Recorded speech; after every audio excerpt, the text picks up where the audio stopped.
আসসালামু আলাইকুম। জানুয়ারি মাস শেষ সপ্তাহে আমরা দেখেছি যে বাজার আসলে ইনডিসিশন মোডে ছিল। বাজার একটি দিন ভালো বুলিশ মুভমেন্ট হয়েছিল। তারপরের ২ দিন আপনার হচ্ছে বাজার হচ্ছে প্রফিট টেকিং এর মধ্য দিয়ে আহ, শেষ হয়েছে। আজকের ভিডিওতে আমরা আসলে এটা দেখার এবং বোঝার চেষ্টা করব আহ, জানুয়ারি মাসের সপ্তাহের ডেটা অনুযায়ী যে ১লা ফেব্রুয়ারি বাজার কেমন যেতে পারে এবং সামনের দিনগুলোতে বাজার কিরূপ আচরণ করতে পারে। চার্টে আসলে সময় ক্ষেপণ না করার জন্য আগেই আপনার হচ্ছে ট্রেন্ড লাইন এবং সম্ভাব্য কিছু চিত্র এঁকে রেখেছি। আহ, সেগুলোর উপর ভিত্তি করেই বলার চেষ্টা করব ইনশাল্লাহ।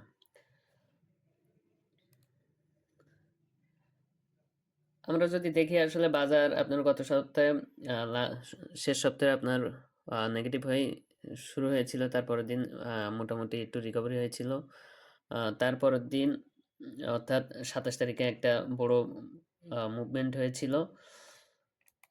আর হচ্ছে আপনার ২৭ তারিখে একটা বড় মুভমেন্ট হয়েছিল, তারপরের দিন অর্থাৎ ২৮-২৯ তারিখ আপনার হচ্ছে প্রফিট টেকিং এর মধ্য দিয়ে বাজার শেষ হয়েছে, অর্থাৎ জানুয়ারি মাসের শেষ সপ্তাহ ক্লোজিং হয়েছিল। অর্থাৎ শেষ সপ্তাহে জানুয়ারির শেষ সপ্তাহে বলা যায় যে বাজার ইনডিসিশন মুডেই শেষ হয়েছে। এখন আমরা যদি আসলে মুভিং এভারেজের দিকে আসি তাহলে দেখতে পাই যে আসলে এখানে মুভিং এভারেজ আপনার একটি মিড টার্ম এবং একটি হচ্ছে লং টার্ম ব্যবহার করা হয়েছে।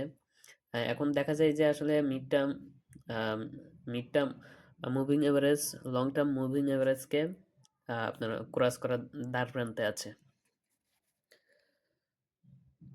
এখন যদি mid term moving average long term moving এভারেজকে যদি ডিসিপ্লিন ব্রেক করতে পারে তাহলে ইনশাল্লাহ আশা করা যায় যে বাজার আর একটা ভালো বুলিশ মুভমেন্ট হবে। যতক্ষণ পর্যন্ত না আসলে mid term moving average long term moving এভারেজকে ক্রস করতেছে, শক্তিশালীভাবে ব্রেক করতেছে, ততক্ষণ পর্যন্ত আহ, আহ, বলা যায় না যে আসলে আহ, পুরোপুরিভাবে ট্রেন্ড রিভার্সাল হয়েছে। এখন সামগ্রিক পরিস্থিতি মিলাই আসলে একটু পর্যবেক্ষণ করা ভালো বলে মনে হয়।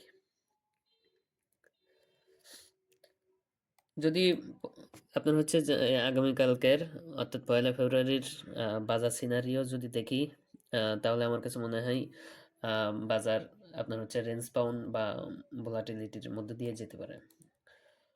বাজারের সামগ্রিক অবস্থা মিলাইয়ে ফেব্রুয়ারি মাস অর্থাৎ আমরা একটা খুব গুরুত্বপূর্ণ বিষয়ের কাছাকাছি চলে এসেছি, সেটি প্লাস হচ্ছে বৈশ্বিক অবস্থা মিলাইয়ে সব কিছু মিলাইয়ে আসলে আমার মনে হয় বাজার রেঞ্জ বাউন্ড বা ভোলাটিলিটির মধ্যে অস্থিরতার মধ্য দিয়ে যেতে পারে।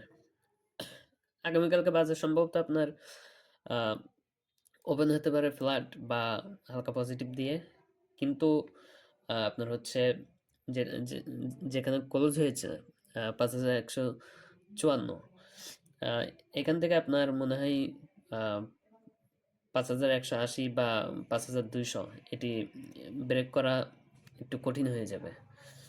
আর দিন শেষে আমার মনে হয় মার্কেট ৫,১০০ তো ৫,১৫০ এখানেই ঘোরাঘুরি করতে পারে।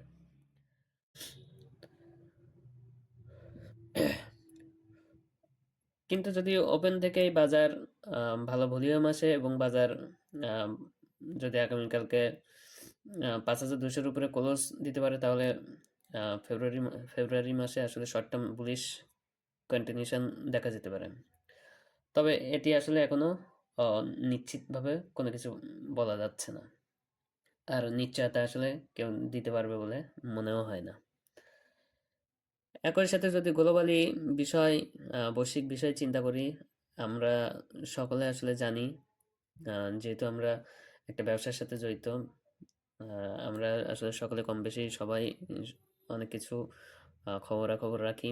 যদি বৈশ্বিক অবস্থাও যদি একটু পরিস্থিতি শান্ত হয়ে যায়, সাথে আমাদের অভ্যন্তরীণ বিষয়টাও যদি সুষ্ঠুভাবে সম্পন্ন হয়ে যায় তাহলে ইনশাআল্লাহ আমাদের জন্য ফেব্রুয়ারি মাস একটি অত্যন্ত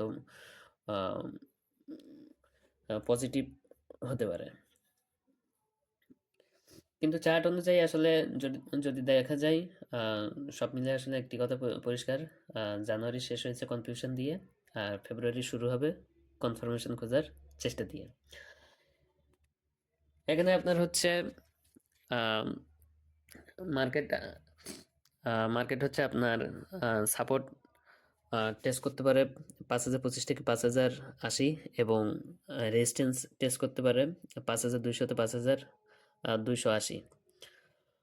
অর্থাৎ আগামীকালকে যদি বলি সংক্ষিপ্তভাবে, তাহলে বলতে হয়, যদি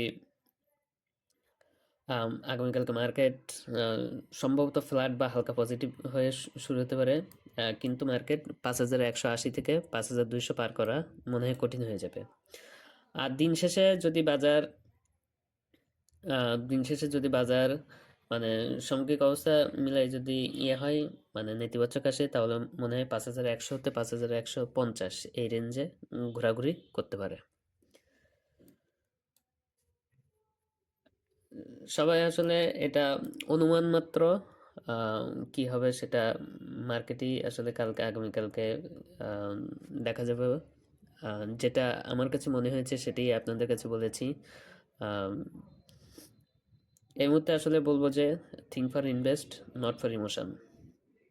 ধন্যবাদ, সবাই ভালো থাকবেন, সুস্থ থাকবেন। আসসালামু আলাইকুম।